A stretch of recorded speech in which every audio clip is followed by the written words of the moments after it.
عمران خان نے ارکان پارلیمنٹ سے خطاب کیا ہے، آئیے آپ سے شیئر کرتے ہیں۔ ایاک نعبد و ایاک نستعین۔ میں آج آپ سب کو خوش آمدید کہتا ہوں، اپنے ایلائز کو، ہماری جو ایلائڈ پارٹیز ہیں ان کو، سینیٹرز کو، ایم این ایز کو، اور میں آج آپ کو خاص وجہ سے بلایا۔ میں یہ سمجھتا ہوں کہ آپ کو اب تک اندازہ ہو گیا ہوگا کہ میرا مقصد پالیٹکس میں آنے کا کیا تھا۔ کیا اس میں جس طرح پالیٹکس میں آ کے لوگ اپنی ذات کے لیے کرتے ہیں، یا پالیٹکس میں آ کے ایک ملک کو بدلنے کے لیے آیا تھا۔ ایک جو ہمارا کانسیپٹ نیا پاکستان کا دراصل کانسیپٹ سمپل یہ تھا کہ ایک مقصد کے لیے پاکستان بنا تھا، اور وہ ہمارے فاؤنڈنگ فادرز نے آبجیکٹو ریزولوشن میں بڑا واضح کر دیا تھا۔ مثالی اسلامی فلاحی ریاست، جو کہ علامہ اقبال نے اس کو جو تصور کیا تھا بار بار، اور قائد اعظم نے جس کے لیے اپنی صحت کو پیچھے رکھ کے ملک کے لیے انہوں نے جو اسٹرگل کی تھی، وہ ایک بڑا ایک خواب تھا کہ ایک عظیم ملک بنے گا، دنیا میں مثال بنے گی کہ اصل میں اسلام کے اصولوں کے اوپر کیسے ایک ملک کھڑا ہو سکتا ہے اور ایک عظیم قوم بن سکتا ہے۔ اور یہ جو فاؤنڈنگ فادرز تھے ہمارے، وہ سب یہ سمجھتے تھے کہ ایک دفعہ ایک نبی صلی اللہ علیہ وسلم نے مدینہ میں ایک ماڈل بنایا تھا، اصول انہوں نے سیٹ کیے تھے، پہلے ایک معاشرے کی اخلاقیات اٹھائی تھی، مورل سٹینڈرڈز اوپر کی تھی، اور پھر وہی قوم جس کی حیثیت کوئی نہیں تھی، اس کو انہوں نے دنیا کی امامت کروایا۔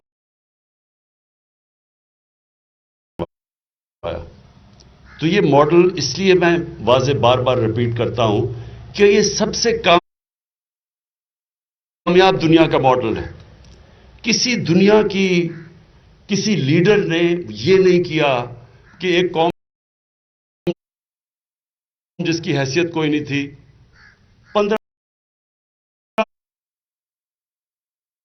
15-20 سالوں کے اندر اس نے دنیا کی امامت کرنی شروع کر دی، سپر پاورز اس کے سامنے بیٹھ گئے۔ تو اس لیے قرآن میں اللہ کہتا ہے ان کی زندگی سے سیکھو، ان کے راستے پہ چلو، اور یہ یاد رکھیں کہ وہ رحمت للعالمین تھے، یعنی جو انسان، سب انسانوں کے لیے وہ رحمت بن کے آئے تھے۔ تو جو انسان ان کے راستے پہ چلے گا وہ اوپر چلا جائے گا۔ تو اگر آج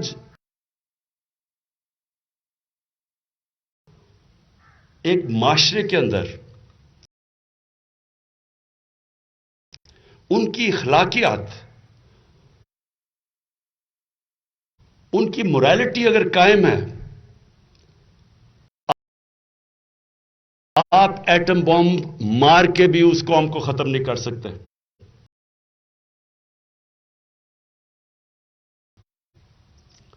جاپان کے اوپر 2 ایٹم بم گرے، 10 سالوں میں کھڑی ہو گئی۔ جرمنی کے اندر ایک بلڈنگ نہیں کھڑی تھی، وہ بھی 10 سالوں میں قوم کہاں سے کہاں پہنچ گئی، کیونکہ ان کی موریلٹی قائم تھی، ان کے مورل سٹینڈرڈز قائم تھے۔ تو قوم جب اس کی موریلٹی جاتی ہے، تو میں بار مثال دیتا ہوں لیبنان کی، بیروت کو ہماری زندگی میں ہمیشہ پیرس آف مڈل ایسٹ کہتے تھے، آج وہ فیلڈ سٹیٹ ہے۔ 75% لوگ ان کے غربت کی لکیر سے نیچے جانے لگے ہیں جو سارے مڈل ایسٹ میں مثال دیتے تھے اس کی. کیا وجہ ہے؟ اگر آپ ان کے لوگ جو سڑکوں کے اوپر احتجاج کرنے والے نوجوان تھے وہ کیا کہتے ہیں کہ گورنمنٹ کرپٹ ہے. اور کرپشن ایک سمٹم ہے. جب آپ کی اخلاقیات ختم ہوتی ہے تو کرپشن آتی ہے. جب آپ کے پاس اخلاقی قوت ہوتی ہے تو آپ انصاف کر سکتے ہیں. قوم جس کی اخلاقیت ختم ہو جاتی ہے وہ انصاف بھی نہیں کر سکتی. وہ وہی کرتی ہے جو نبی صلی اللہ علیہ وسلم نے کہا تھا کہ بڑی قومیں تباہ ہوئیں، طاقتور کے لیے کمزور کے لیے دوسرا قانون. مطلب کہ جو انصاف نہیں کر سکتی قوم وہ تباہ ہو جاتی ہے. تو یہ جو آج سیشن ہے اس کا مقصد تھا کیا؟ سمپل مقصد ہے کہ 1970 کے بعد جتنی الیکشنز ہوئی ہیں ساری کنٹروورشل ہوئی ہیں. ہارنے والے نے مانا ہی نہیں رزلٹ. وہ کہتے ہیں دھاندلی ہوئی ہے. تو جب اگر 50 سال میں ہم الیکشنز فری اینڈ فیئر کا مطلب جس طرح ان ڈیولپڈ ڈیموکریسیز میں الیکشن ہوتی ہے سب تسلیم کرتے ہیں رزلٹ. تو اگر ہم 50 سال میں یہی نہیں کر سکے تو یہ کیوں نہیں کر سکے؟ کیونکہ جب ایک پارٹی گورنمنٹ میں آتی ہے اس کے پاس وسائل آ جاتے ہیں، اس کے پاس موقع ہوتا ہے نیچے اپنا سارا پولنگ سٹاف اپنا کر دے، ان کے پاس طاقت آ جاتی ہے. تو جس نے آ کے اصلاحات کرنی ہوتی ہے وہ گورنمنٹ ہوتی ہے. تو گورنمنٹ آپ کے سامنے ہے. ہم نے 2015 کے اندر جو جوڈیشل کمیشن بنی وہ کیوں بنی؟ 126 دن کا ہم نے کیوں دھرنا دیا؟ ہم نے دھرنا اس لیے دیا کہ وہ سلیکشن کے اندر جو 2013 کی تھی ہم نے کہا دھاندلی ہوئی یار. ہم نے 4 حلقے کہہ دیے. 1 سال لگے رہے کہ صرف 4 حلقے کی آڈٹ کر دو تو ہم مطمئن ہو جائیں گے اس لیے کہ اگلا الیکشن ٹھیک ہو. یہ میری ساری سٹیٹمنٹس ریکارڈڈ ہے سوشل میڈیا پہ. 4 حلقے مانگے تھے اور پھر بار کہا تھا کہ 4 حلقے ہو جاتے. ہم نے کوئی گورنمنٹ تو نہیں بنانی تھی کہ اگلی الیکشن ٹھیک ہو. آپ یقین کریں جب وہ ہم عدالتوں سے جب 4 حلقے کھلوائے چاروں میں دھاندلی نکلی. لیکن پھر جو جوڈیشل کمیشن دھرنے کے بعد بنی اس کے اندر جو فائنڈنگز آئیں ایک گورنمنٹ نے اصلاح نہیں کی. کوئی کوشش نہیں کی گئی کہ اگلا الیکشن ٹھیک ہو جائے. اور پھر جب 2018 کا الیکشن آیا انہی کا الیکشن کمشنر انہی کے نیچے پولنگ سٹاف اور کہتے جی دھاندلی ہو گئی.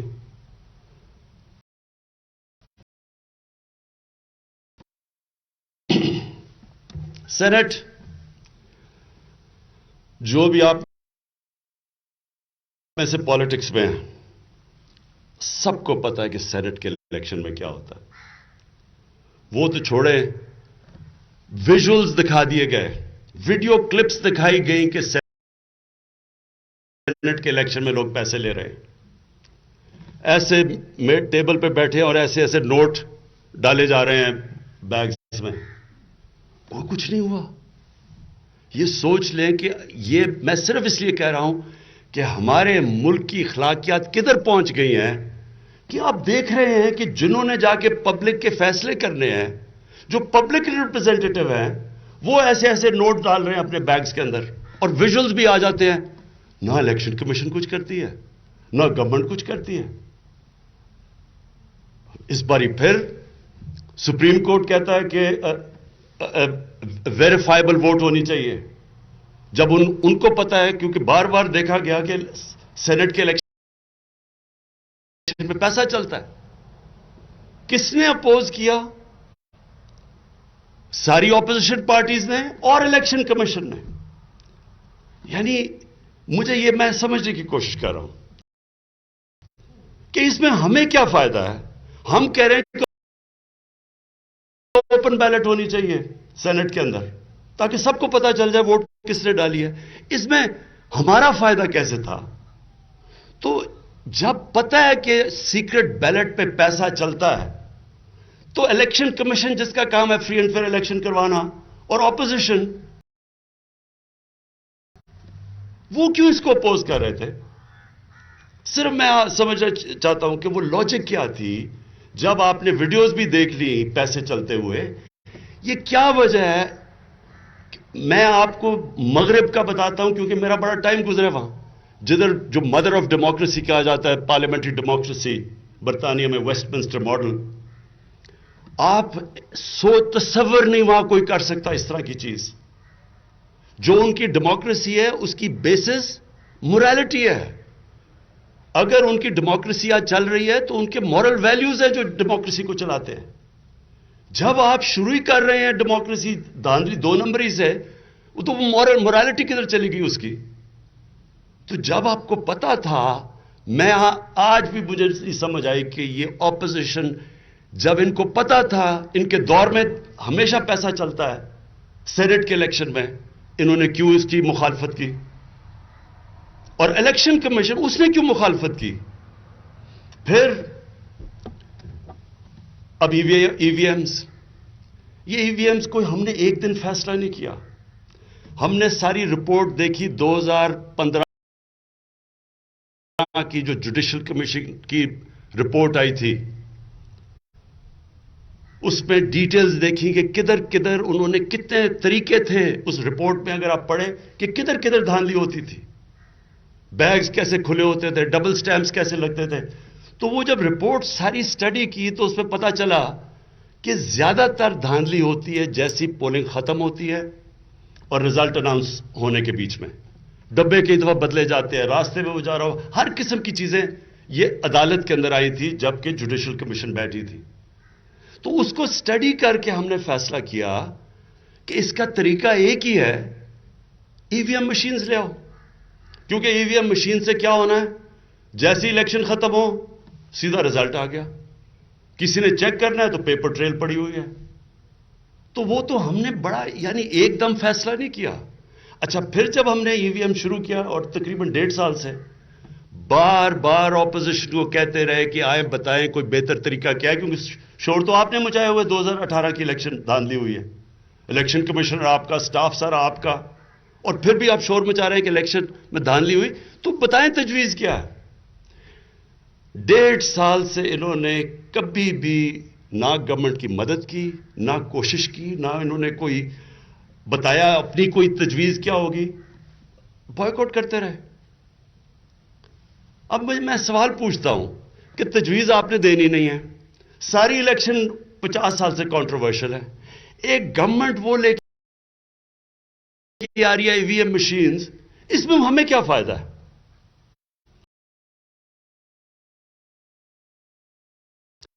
جس طرح کے سینٹ کے الیکشن کی اوپن ووٹنگ سے ہمیں کیا فائدہ ہے؟ ای وی ایم مشین ہے کیا؟ بیسکلی یہ ہوتا ہے جس طرح ایک کیلکولیٹر ہوتا ہے کہ ووٹ ساری پنچ کی، جیسی الیکشن ختم ہوئی دبایا رزلٹ آ گیا. کسی نے چیک کرنا ہے، پیپر ٹریل آپ کے سامنے ہے. یہ بڑی سوچ سمجھ کے ہم لے کے آئے تھے کہ اس سے ساری کنٹروورسی ختم ہو جائے گی. کس نے اپوز کیا؟ ساری اپوزیشن نے. اور پھر الیکشن کمیشن. الیکشن کمیشن کا کیا کام تھا؟ وہ اس کے خلاف شروع ہو گئے پروپیگنڈا کرنا، اور کوئی وجہ نہیں دے رہا ہے. عجیب عجیب سی چیزیں بتا رہے ہیں کہ پتہ نہیں یہ نہ ہو جائے، پتہ نہیں بلوچستان میں بجلی نہ ہو تو کیا ہو. یعنی ہر وہ چیز. تو آج کل جو الیکشن ہے اس میں کیا ہوتا ہے؟ کبھی بتایا کہ اس الیکشن کے اندر جو تھیلیاں کھلی ہوتی ہے، جو سب کچھ ہوتا ہے، جو ڈرامہ، جو 24 گھنٹے کے بعد رزلٹ آتا ہے، ڈبل سٹیمپ لگا کے ہرایا جاتا ہے، یہ ساری چیزیں. تو اس کا کیا توڑ ہے؟ اس کا توڑ ای وی ایم مشینز ہے. اور میں آج آپ سب کو یہ کہنا چاہتا ہوں کہ دیکھیں، جب بھی آپ ایک معاشرے میں اصلاح کرنے جاتے ہیں، ریفارم کرنا چاہتے ہیں، ریفارمز کے اگینسٹ ہمیشہ ایک ویسٹڈ انٹرسٹ کھڑا ہوتا ہے. وہ ویسٹڈ انٹرسٹ جو ایک کرپٹ سسٹم کو چینج اس لیے نہیں ہونے دیتا کہ ان کا فائدہ اس کے اندر، اس کے اندر جتنے بھی جعلی ووٹس بنائے ہوئے ہیں وہ نکل جائیں گے. ساری چیزیں جو لوور سٹاف کے ذریعے دھاندلی کرواتے ہیں وہ ختم ہو جائے گا. اس کے اندر وہ چیزیں آپ کے سامنے پہلی دفعہ ایک ملک میں فری اینڈ فیئر الیکشن ہو جائے گا. میں ابھی تک نہیں سمجھا کہ اس میں میری اینگل کیا ہے. اگر اوپن بیلٹ ہوتی ہے سینٹ کی، اس میں میرا فائدہ کیا؟ اگر ای وی ایم مشین ہے، اس میں ہماری پارٹی کا کیا فائدہ ہے؟ کوئی ابھی تک جواب نہیں دے سکے. لیکن نہیں کرنا. اور مجھے افسوس یہ ہے کہ الیکشن کمیشن جس کا صرف کام فری اینڈ فیئر الیکشن کروانا ہے، وہ بھی اس کے خلاف انہوں نے پوری مہم کی ہے. اس کے اوپر پہلے سینٹ کے اوپر انہوں نے جس طرح عدالت نے موقع بھی ان کو دیا کہ ویریفائبل ووٹ کر دیں، ادھر بھی انہوں نے اپوز کیا، اب بھی کر رہے ہیں. دیکھیں میں آپ سب میری ٹیم ہے اور اپنے الائز کو بھی میں کہنا چاہتا ہوں کہ دیکھیں یہ جو ہمارا ملک ہے نا، اس کے اندر جب تک ہم، اور میں ہم سب کی بات کر رہے ہیں، جب تک ہم اس ملک کی اخلاقیات کو نہیں اٹھائیں گے، جب تک ہم اپنی اس ملک کی ہم سب اب سب لیڈرز بیٹھے ہوئے ہیں،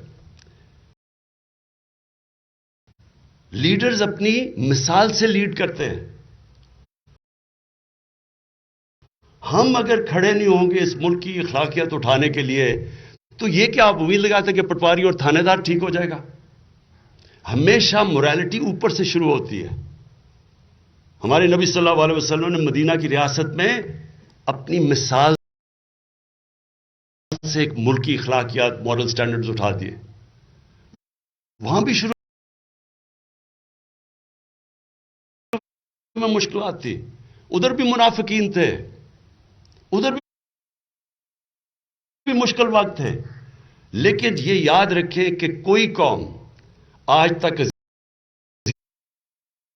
عظیم قوم بن ہی نہیں سکی جس کے اندر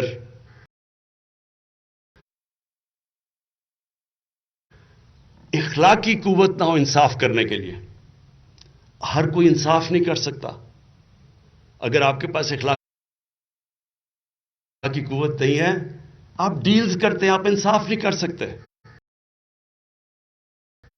آپ طاقتور کو قانون کے نیچے نہیں لا سکتے، آپ مافیا سے لڑ نہیں سکتے.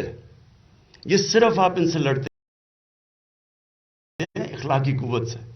اور یہ شروع ہوتی ہے کہ جب تک آپ کا الیکشن ہی ٹھیک نہیں ہوگا، جب تک وہی فری اینڈ فیئر نہیں ہوگا، جب وہی تسلیم نہیں کرے گی اپوزیشن، تو ڈیموکریسی تو شروع ادھر سے ہوتی ہے. شروع سے کنٹروورسی ہو جائے کہ جی دیکھیں ہم نے 2013 میں ہمیں پتا تھا نیشنل اسمبلی کی سیٹ میں 4 حلقے صرف مانگے، ہم نے کہا ان کی آڈٹ کر دیں، نہیں کی انہوں نے تو ہمیں کہا ہی کچھ نہیں. ہم ان کو کہتے رہے کہ بتائیں اگر الیکشن میں دھاندلی ہوئی ہمیں بتائیں، ہم تیار تھے. لیکن یہ مقصد ان کا چینج نہیں ہے، یہ ایک پرانے سسٹم، ایک کرپٹ سسٹم کی پیداوار ہے، اور یہ چینج نہیں آنے دیں گے. یہ چینج ہم نے لے کے آنا ہے. اور میں یہ چاہتا ہوں آپ سب کو کہ دیکھیں آپ سب سمجھیں کہ آپ ذمہ دار ہیں اس کے. یہ کوئی عمران خان کا کوئی ذاتی فائدہ نہیں ہو رہا، یہ ہم سب کے لیے، کیونکہ ہم نے اپنی آنے والی نسلوں کے لیے ہم چینج لے کے آ رہے ہیں. ہم ان کے لیے ایک بہتر پاکستان چھوڑنا چاہتے ہیں. وہ ہم کیسے کریں گے کہ اگر جب الیکشن ختم، جو الیکشن کے اندر چیزیں ہوتی ہیں ہم سب کو پتہ ہے کیا، سینٹ الیکشن، میرا مطلب اس سے شرمناک چیز کیا ہے کہ سینٹ الیکشن سے پہلے ایک جناب وہ آ کے ہمارے لوگوں کو پیسے آفر کر رہا ہے اور اس کی ویڈیو نکلاتی ہے، کوئی ایکشن نہیں لیا جاتا. تو یہ قوم دیکھ رہی ہے ساری. تو ہم قوم کو جب کہتے ہیں کہ آپ کرپٹ نہ ہو اور آپ یہ نہ ہو اور آپ ٹھیک، تو وہ اوپر ہماری طرف دیکھتے ہیں. مورل ویلیوز اوپر سے نیچے آتے ہیں. تو اس لیے یہ ہم سب کا ایشو ہے. میں چاہتا ہوں کہ اس میں آپ نے پوری طرح اس کو ایک نیشنل ایشو بنا کے اس میں پوری شرکت کرنی ہے.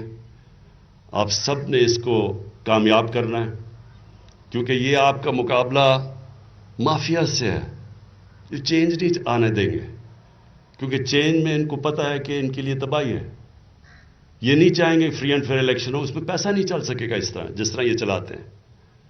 اور اس لیے انشاءاللہ یہ جو ہم کل کرنے جا رہے ہیں، اس میں سب کو چاہتا ہوں کہ آپ نے اس کو ایک اپنا پرسنل ایک جہاد سمجھنی ہے.